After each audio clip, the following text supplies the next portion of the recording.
2026 সালে হজে যাওয়ার নিয়ত করেছেন কিন্তু এখনো কি রেজিস্ট্রেশন করেননি?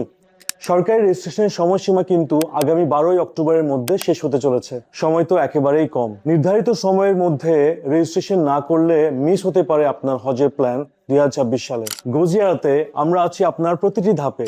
অভিজ্ঞ ওস্তাদগণের শরিয়া ভিত্তিক পরামর্শ এবং আমাদের অভিজ্ঞ সাপোর্ট টিম যা আপনাকে গাইড করবে শুরু থেকে দেশে ফিরে আসা পর্যন্ত, যাতে আপনার হজ হয় সহজ, নিরাপদ এবং শরীয়সম্মত। আমরা জানি হজের এই সফর আপনার জীবনের সবচাইতে বড় আমানত, তাই আর কোনো দুশ্চিন্তা নয়। ইনশাআল্লাহ স্বচ্ছ প্রক্রিয়া, নির্ভরযোগ্য সেবা আর উস্তাদগণের তত্ত্বাবধানে গজিয়ারা হতে পারে আপনার বিশ্বস্ত সহযাত্রী। সময় ফুরিয়ে যাচ্ছে, আজই রেজিস্ট্রেশন সম্পূর্ণ করুন হজ 2026 সালের জন্য। রেজিস্ট্রেশনের জন্য যোগাযোগ করুন স্ক্রিনে দেওয়া নাম্বারে, অথবা মেসেজ করুন আমাদের ফেসবুক পেজে কিংবা হোয়াটসঅ্যাপ নাম্বারে।